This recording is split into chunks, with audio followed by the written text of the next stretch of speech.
नमो मंगलमय मंगलकर वीतराग नमो ताया देवै हरिहंता हरिमंगल करियो ग्रंथ कथन को पार या मिले समाज सब पाएंगे। मोक्षमा प्रकाशक की ग्रंथ में 318 पेज पर विपरीत अवनिवेश रहित श्रद्धान करना कहा, तो प्रयोजन क्या, इसकी चर्चा चल रही है। तो कल इसमें यह बात आई थी कि उसका विपरीत अभिनिवेश रहित श्रद्धान कब हुआ कहा जाए, है ना, ऐसा आशय। कब हुआ कहा जाए कि जैसे जीव और अजीव को जाना, तो जीव जो है जीव चेतन वस्तु वो अजीव में अपनापन न करे, क्योंकि मेरा अभी अभी जितनी चर्चा चल रही ना, मन वो उसमें अपनापन कर ही नहीं सकता, कर ही नहीं सकता। वो उसमें अपनापन नहीं करे, अपने में ही अपनापन करे, ऐसा उसका अभिप्राय हो जाए, इसका मतलब है विपरीत अभिनिवेश रहित तत्व जीव अजीव का श्रद्धा।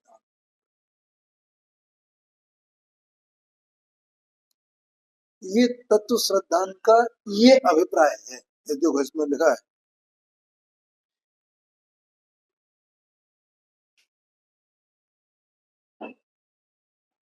देखो तीसरी लाइन से देखना समाधान में, वहां अभिप्राय ऐसा है कि जीव अजीव को पहचान कर अपने को तथा पर को जैसा का तैसा माने।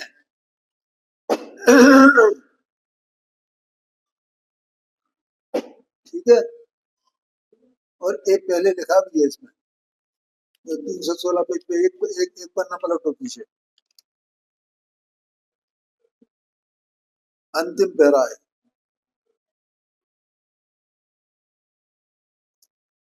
और अंतिम पैरा की दूसरी लाइन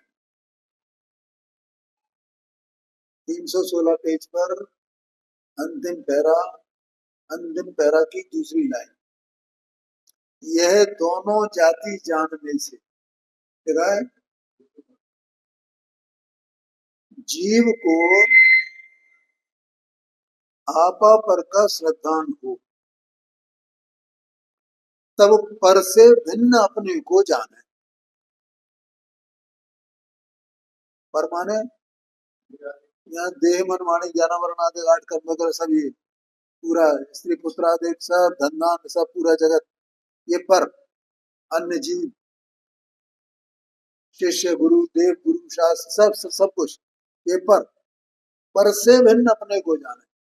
तो पर से भिन्न अपने को जानने का मतलब है न मैं पर का करता हूँ, न पर मेरा कर्म है, न पर मेरा करता है, न मैं पर का कर्म, न मैं पर का स्वामी हूँ, न पर मेरा स्व है, न मैं पर का स्व हूँ, न पर मेरा स्वामी। बिल्कुल ऐसा अलग अलग दिखाई दे सत्स्वरूप, अभी जो सत्स्वरूप की बात मैंने की, ऐसा सब अलग अलग। अभी जो केवल ज्ञान का प्रश्न किया था ना, तो सत्स्वरूप वस्तु है ना, ऐसी प्रणम ही है ना, बस उसका किससे क्या संबंध है, किसी से कोई संबंध नहीं, उसकी पूरी शक्ति प्रकट हो गई है, प्रणम ही है, ऐसी मस्त प्रणम रही अकेली। ऐसा जैसे वहां हमें ऐसे यहाँ पर पूरा अपना द्रव्य ये अलग, बिल्कुल वो अलग, इसका प्रणमन अलग, उसका प्रणमन अलग, कोई प्रणमन का आपस में कोई लेना देना है नहीं, उसका प्रणमन उसमें उसके खाते में, इसका प्रणमन इसके खाते में, बस जीव जीव को जानने का है ये प्रयोजन। और अगर ऐसा नहीं जाना, ऐसा नहीं माने, तो उसे जीव जीव का श्रद्धान नहीं हुआ। उस श्रद्धान माने तो उसका विपरीत अभिनिवेश का भाव नहीं हुआ। एक तो ये कहा यहाँ, तब पर से भिन्न अपने को जाने। ठीक है, अब पर से भिन्न अपने को जानेगा तो फिर क्या होगा?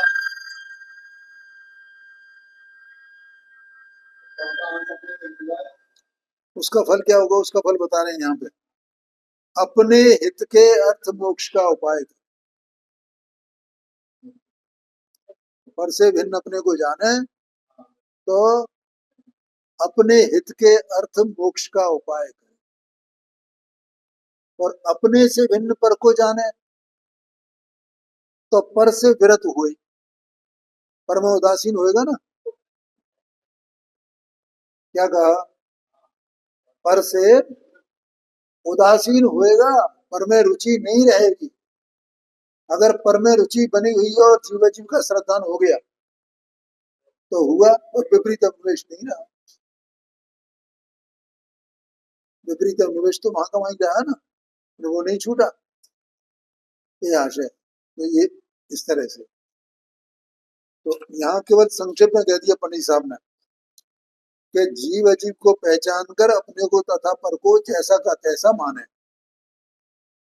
अपने को और पर को जैसा का तैसा माना माने आप जैसा अपने में उत्पाद द्रव्यात्मक वस्तु है पूरी, और पर भी अपने में उत्पाद द्रव्यात्मक सत्स्वरूप वस्तु है अपने में पूरी बात।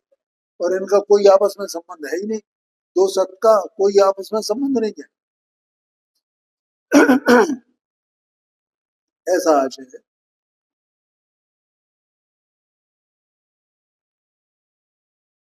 और आश्रम को पहचान कर उसे हे माने। तो आश्रम का कल मैंने बता दिया था, आश्रम आत्मा की अवस्था में जो मिथ्यात्व अवृत्ति कसाय वगैरह ये सब है ना, ये आश्रम है ना। और ये आत्मा के घातक हैं, आत्मा के स्वभाव। जब तक ये रहेंगे, जितने अंश में रहेंगे उतने अंश में, और तब तक ये आत्मा के स्वभाव का घात करेंगे, माने स्वभाव को प्रकट नहीं होने देंगे। इसका मतलब वो रखने लायक नहीं है, ये मेरी वस्तु नहीं है, इससे मुझे कुछ लाभ नहीं है। भले ही वो पंच महाप्रदादि का राग हो, तो उस राग से लाभ है कि हानि है? उससे हानि है। हाँ जी, हाँ जी, इसका मतलब है ये जानना, ये मानना।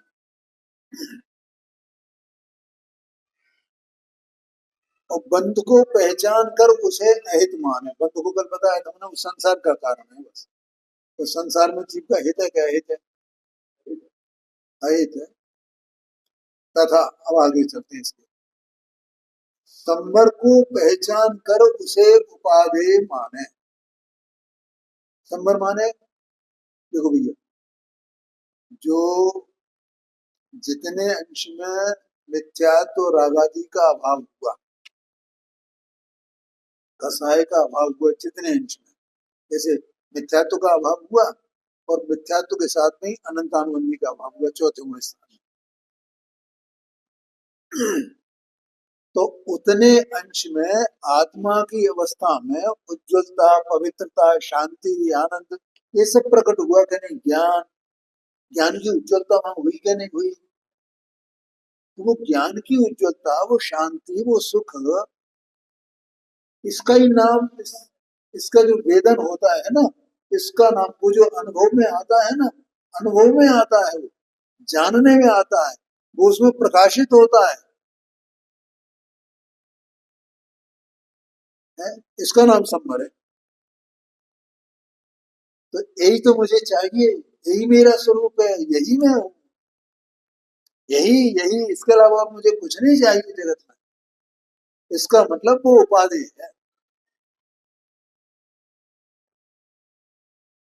आ गया समझ में?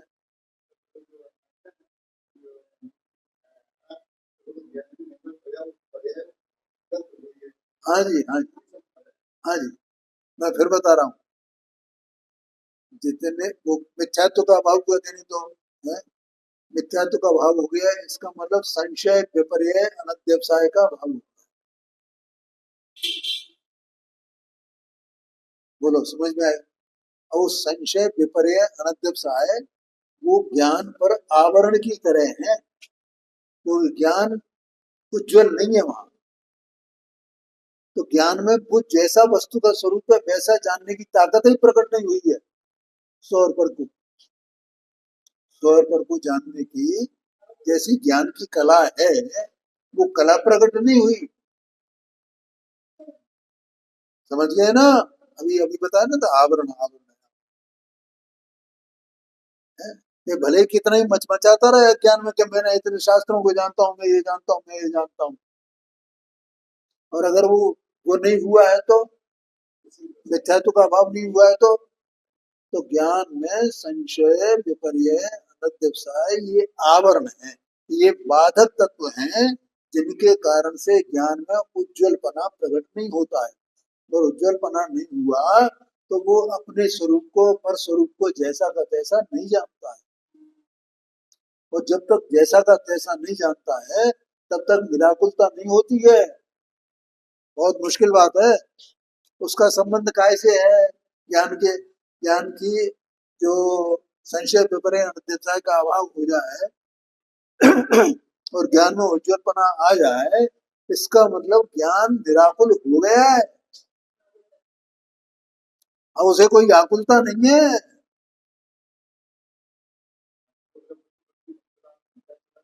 हाँ जी, हाँ जी। और उसके साथ में फिर अनंतानुवंती कसाई गई। आया क्या नहीं आया क्या? तो ज्ञान में निराकुलता हुई कि नहीं? निराकुलता माने आत्मा का स्वभाव ही तो निराकुलता है, वो ज्ञान में प्रकट हुआ कि नहीं हुआ? तो जीव को आकुलता में कारण संशय विपर्य अनित्यवसाय है।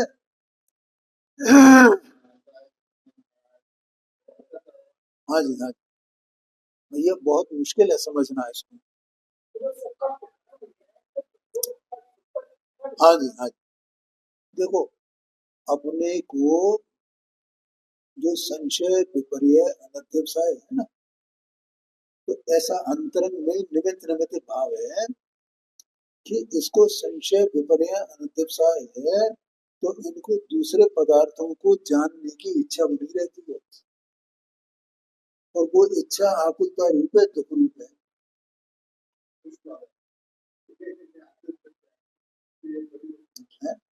और वो संशय विपर्य अध्यवसाय का अभाव हो जाए तो इस उसके सुख, उसको निराकुलता प्रकट हो गई ना, तो उसे अब कोई संशय नहीं रहा, वस्तु का जैसा स्वरूप है वैसा का वैसा सब जानने में आ रहा है। सो पर अब क्या करना है बोलो, क्या जाने, क्या जाने? ध्यान में आया कि नहीं है? जब तक नहीं जानता है वस्तु का स्वरूप तब तक आकुलता है, इसको दुख है। और वो उसका अभाव हुआ, इसका मतलब ज्ञान में उज्ज्वलता हुई और शांति और निराकुलता प्रकट हुई, और वो बस अपने ज्ञान का विषय बनने लगा, ज्ञान जान रहा है उसका, वही वेदन कर रहा है, वहीं पर रमा है बस शांति से। इसका नाम संपर है।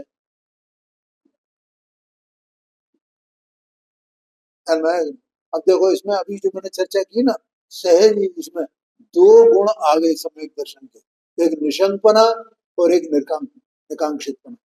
आ गए क्या नहीं आ गए? अभिप्राय में कुछ इच्छा नहीं रही, इसका मतलब निर्वांछकपना आ गया उसमें, क्या जानू क्या करना है, ये तो मैं हूं ना सुख स्वरूप से अपने में, क्या क्या क्या चाहिए? और सब कुछ जानने में आ गया, कोई जानने की व्याकुलता नहीं, निशंकपना हो गया।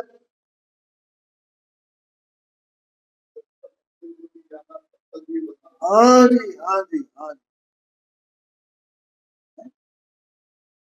और जो कुछ भी बाहर में गंदगी वंदगी जो कुछ भी जैसी भी सब कुछ का परिणाम है ना, इसमें क्या है?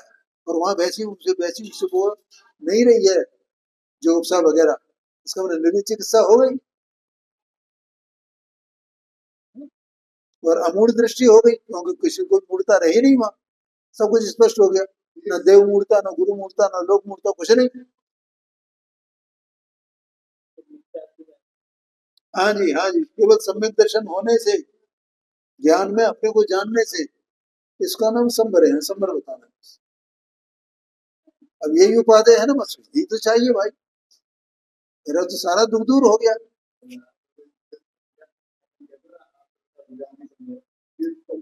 अरे नहीं। अब ये हो, ऐसा हो तो संवर तत्व का सिद्धांत कहा जाए, विपरीत अभिनिवेश रहित। संवर तत्व को वैसे जान लिया और विपरीत अभिनिवेश का अभाव नहीं हुआ तो फिर क्या जाना।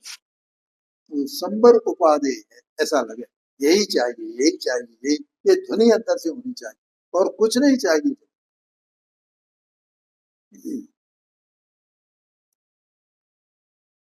ठीक है, और उसी सुख और शांति जो है ना, उसी की वृद्धि हो, यही मेरे लिए हितकारी है। इसका नाम निर्जरा है, ऐसा जाने। इसकी बढ़वारी हो, बढ़े, इसी में मेरा हित है, संसार में मेरा थोड़ी हित है। मैं तो ये बस ऐसा अपने में रहूं, ऐसा शांति रूप नमन करूं, इसकी इसकी वृद्धि हो। इसका नाम जो है निर्जरा है। निर्जरा तत्व को जान लिया और ये होगा तो इससे उपचार से कहा जाता है कि कर्म, कर्म का अभाव कैसे होता है, इसी से होता है। कर्म में वो कर्मण बड़ा में वो कर्म पने रूप परिणमन करने की शक्ति नहीं रही, तो वो तो कर्म, कर्म की तरफ से वो द्रव्याश्रम हुआ।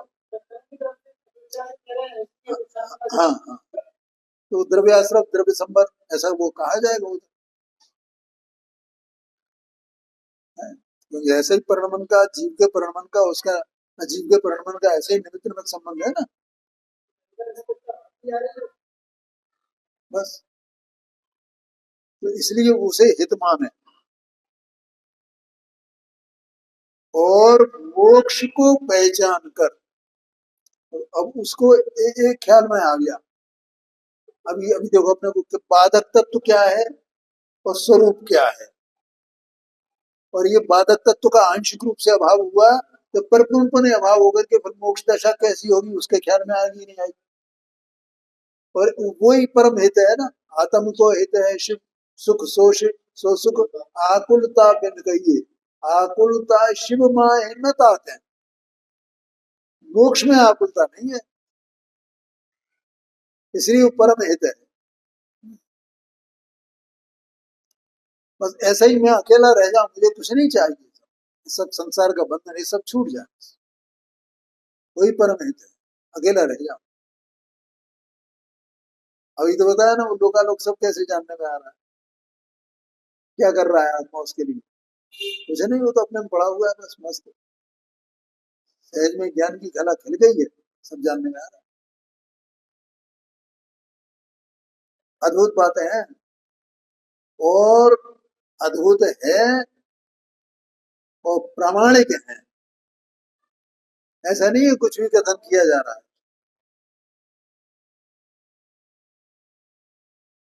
अब ये परमात्मा प्रकाश है ना, इसको मैं पढ़ रहा था तो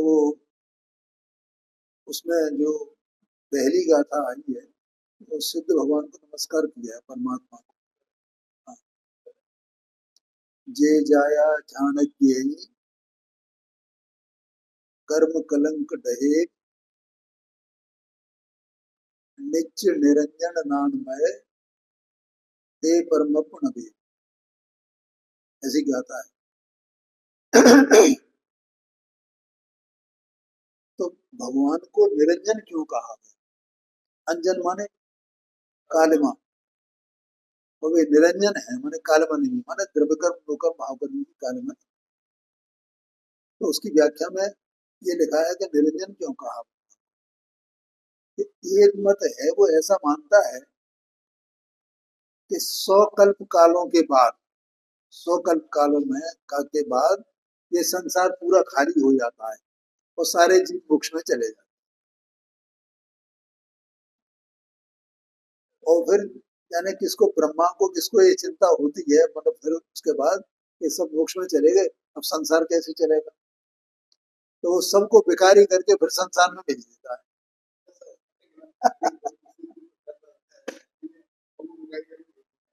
मैं ये बात क्यों बता रहा हूँ कि उस बात की कोई प्रामाणिकता नहीं है, झूठा है सब। और अपने यहाँ इतनी बातें हैं ना, वे केवल ज्ञानी ने कही हैं और ये कहा कि तुम अपने ज्ञान से स्वयं प्रमाण करना। 5 नंबर की गाथा में नहीं कहा कुंद कुंद देव में, मैं कहता हूँ वस्तु का स्वरूप बताता हूँ और तुम प्रमाण करना, छल ग्रहण नहीं करना।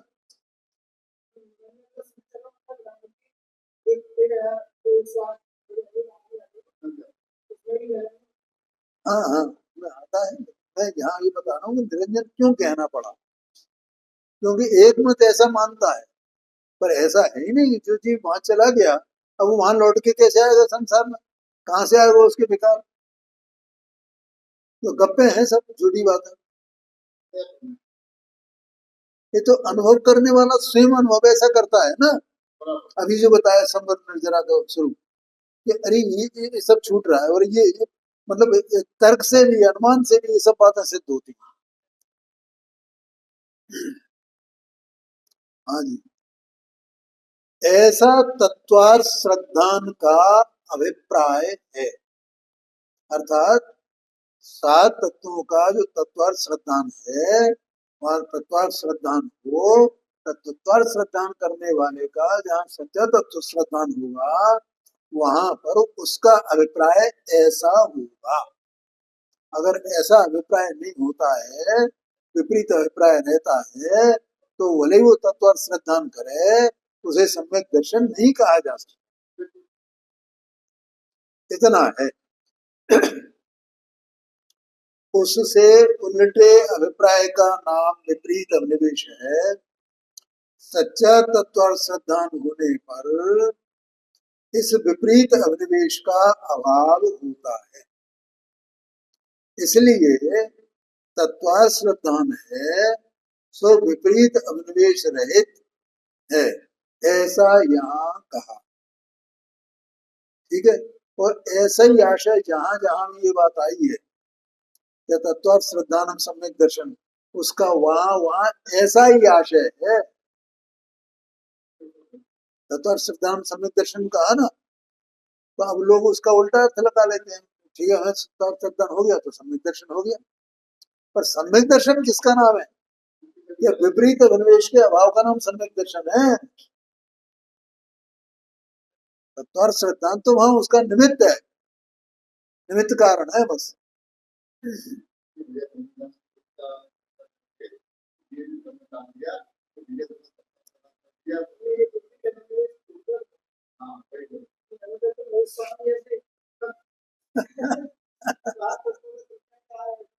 अरे भैया, सबके ऐसे ही चल रहा है, क्या करो, कुछ पता नहीं है।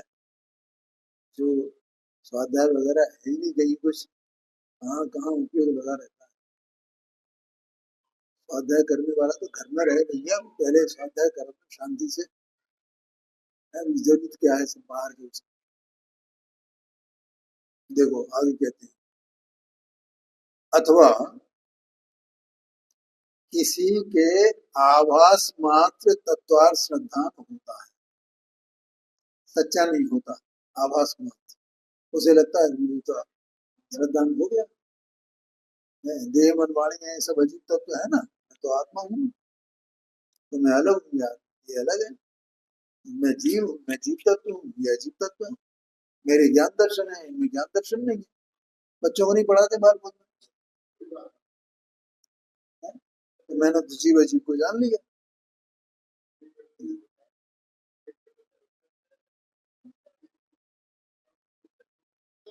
हाँ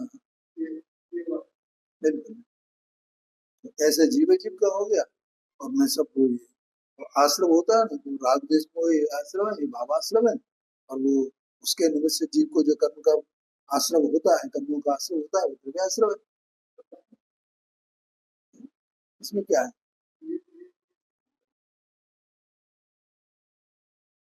और संबंध, ये बस ये राग द्वेष मोह का अभाव हो जाएगा, उसका नाम संबंध है, और उससे कर्म का आश्रम नहीं होगा, उसका नाम द्रव्य संबंध है।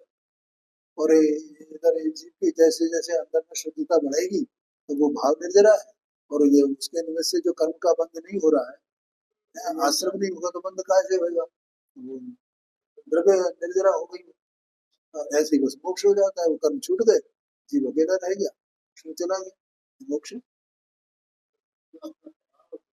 तो ये आभास मात्र है, सच्चा नहीं है। ये समझ लें। परंतु अभिप्राय में विपरीतपना नहीं छूटता। किसी प्रकार से पूर्वोक्त अभिप्राय से अन्यथा अभिप्राय अंतरंग में पाया जाता है। जैसा अभिप्राय ऊपर बताया ना अभी अपन ने कोई उसकी व्याख्या की, संवर्ग किसको कहते हैं, तो अंदर में उसने अनुभव करके सब जाना ना, स्वयं अपने ज्ञान से देखा ना, स्वयं उसने जीव अजीब दोनों की सत्ता को भिन्न भिन्न जाना ना, अपने ज्ञान से जाना ना। तो ऐसा जो अभिप्राय है, सच्चा अभिप्राय है, उस अभिप्राय से अन्यथा अभिप्राय पाया जाता है, माने उल्टा अभिप्राय अंतरंग में पाया जाता है, तो उसको सम्यक दर्शन नहीं होता, ये कह रहे हैं। तो ये अपने लिए परीक्षा करने की बात है भैया, तो अपन परीक्षा करके ही मानना उसको। तो जो बातें यहाँ बताएं, किस तरह से वो सुख और शांति प्रकट होती है, हाँ, कैसे ज्ञान में निराकुलता प्रकट होती है, कैसे निशंकपना ज्ञान में आता है, ये वो सब वहीं से आता है अपने आप ही। इसलिए उनको 8 अंग कहे जाते हैं सम्यक दर्शन के। उसके बारे में पंडित साहब ने कहा है इसमें आगे चल करके 8 अंगों के बारे में। जैसे द्रव्यलिंगी मुनि अभी उदाहरण दिया, जिन वचनों में तत्वों की प्रति, जिन वचनों से तत्वों की प्रतीति करे, ठीक है, माने आगम से, जिन वचन माने आगम से वो तत्वों की प्रतीति कर ले, जैसे अभी मैंने बताया था वैसे। परंतु अब देखना क्या लिखा है, ओ शरीर आश्रित क्रियाओं में अहंकार,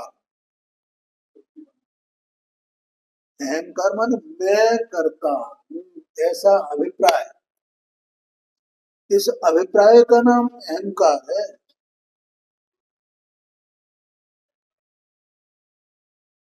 और मैंने ये कई दिन पहले ये कहा था ना कि देह अलग है आत्मा अलग है, देह अलग है आत्मा अलग है, देह की दृष्टि छोड़ो, देह की दृष्टि छोड़ो, तो क्रिया को अपनी माने तो उसकी देह की दृष्टि छूटी,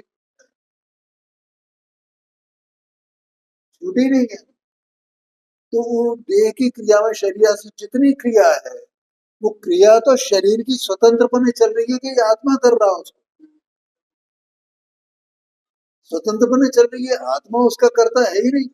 आत्मा स्वयं सत्ता स्वरूप वस्तु है ना, उसकी अपनी कोई क्रिया, कोई कार्य, कोई परिणाम होगा कि नहीं होगा,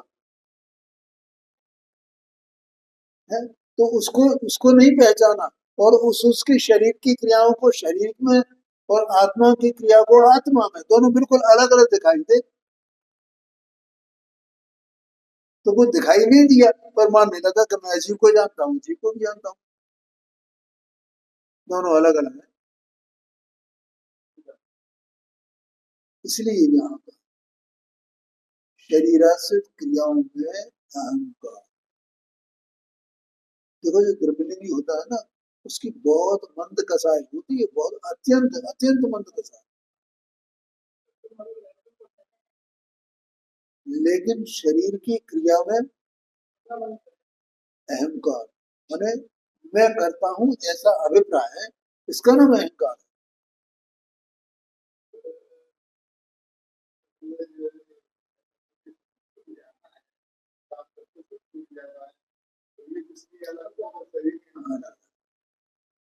ऐसा ही,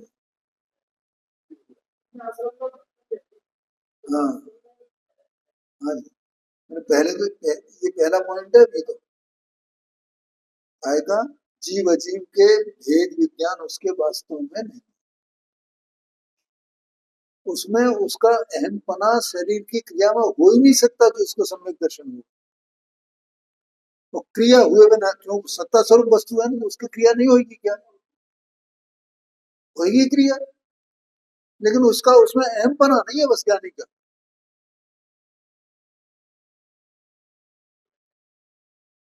ऐसा समझना।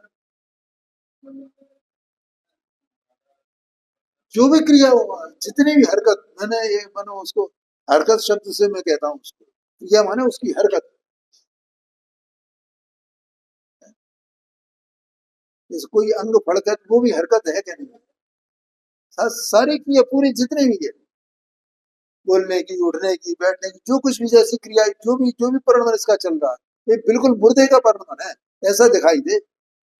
इसमें जीव का कुछ है ही नहीं।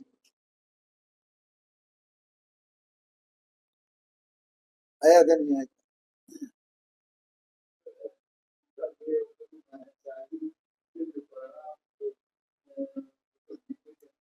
हाँ हाँ, वो है ना, जीव का क्यों नहीं है?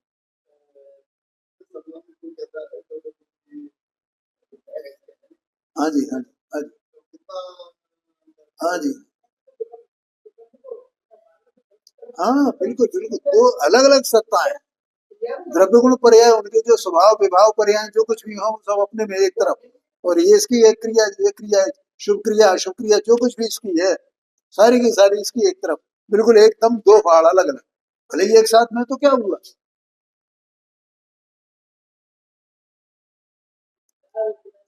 ऐसा बिल्कुल एकदम कोई किसी को स्पर्श कर ही नहीं रहा है? हाँ जी, हाँ जी, हाँ जी,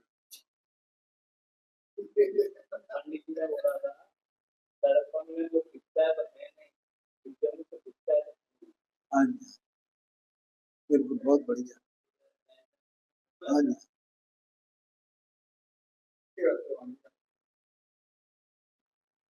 आया समझ में? मतलब ये है ही नहीं, बिल्कुल एकदम किसी भी कीमत ब्रह्मांड पलट जाए, इसकी एक क्रिया भी, एक की हरकत मेरी है नहीं, एक परमाणु की भी हरकत, ऐसा लगे।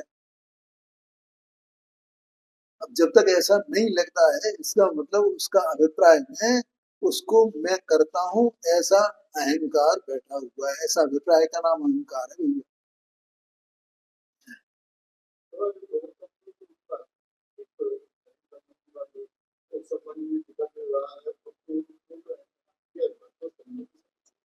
भैया अभी बता दिया। पहले दो सत्ताओं को न्यारी न्यारी जानो, वो बात की बात है।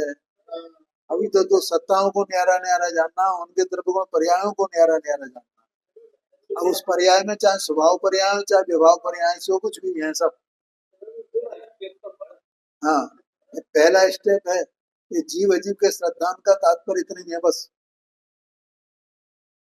अब आगे के लिए छोड़ो कुछ।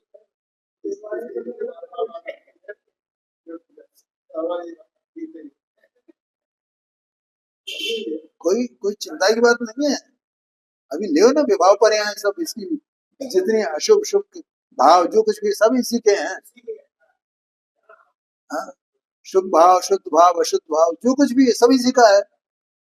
लेकिन इसका तो कुछ भी उसमें नहीं है, और उसका इसमें कुछ भी नहीं है। ये पहले के तो पहले ये काम करो आप।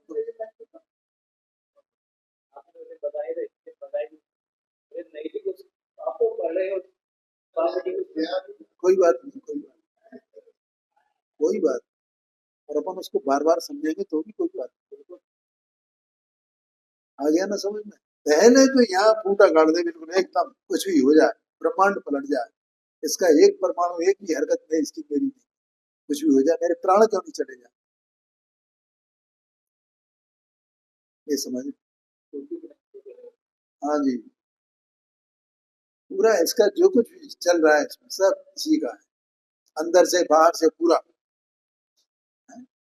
अंदर में पूरे शरीर में ब्लड दौड़ रहा है, इनमें धड़कन चल रही है, श्वासोच्छ्वास आ रही जा रही है, और तमाम और ऑर्गन सब अपने अपने काम कर रहे हैं कि नहीं कर रहे हैं? तो उनकी क्रिया चल रही है कि नहीं चल रही है? और बाहर से भी दिख रही है ना, बोलने चालने की, उठने बैठने की सब क्रिया चल रही है कि नहीं चल रही? लेकिन ये आत्मा की क्रिया है नहीं इसमें कुछ। इतना दृढ़ता, एकदम मजबूती।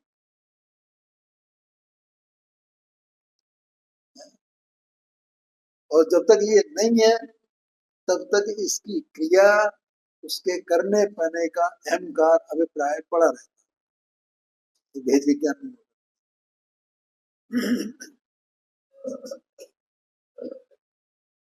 आगे, तथा पुण्याश्रव में उपादेयपना, ये दूसरा बता दो। माने जो कसाय की तीव्रता थी वो तो नहीं है, अब कसाय की मंदता हुई है। तो कसाय की मंदता, और उसमें कसाय की मंदता में सब कौन कौन सी क्रियाएं देखने को मिलेंगी? भगवान की भक्ति, स्वाध्याय, तप, 22 से सहना, है ना। और वो जो 5 प्रकार की जो समितियां कही जाती है ना, अम, क्या है जीव, माने देख देख करके चलना, ईया समिति, भाषा समिति, पेशण समिति, सब उनका पालन करना, 6 आवश्यक का पालन करना, बिल्कुल एकदम विनम्रता रहना, जीवों के प्रति करुणा भाव है, सब कुछ है। ये सब ये इसमें उपाधि बना, ध्यान में आया कि नहीं? तो इसका मतलब विपरीतपना पूरा का पूरा है ना, ये दोनों चीजें पाई जाती हैं। जिसके आवास मात्र तत्व श्रद्धा, उसका दृष्टांत दिया है त्रिवेणी। क्यों? क्योंकि वो निराकुल स्वरूप को नहीं पहचानता है। अभी जैसे मैंने संबर का स्वरूप बताया था ना, संबर का स्वरूप, अकेले संबर के स्वरूप में इतनी बात मैंने कही थी। वो संबर है, उसको इतने भावों को सबको एक नाम देना तो क्या देना कि ये संबर है।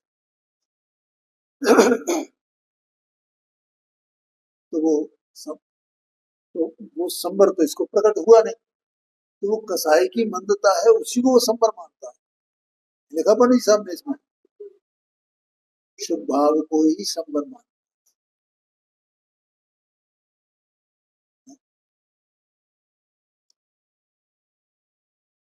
पुण्याश्रम में उपाधिपना इत्यादि विपरीत अभिप्राय से मिथ्या दृष्टि ही रहे।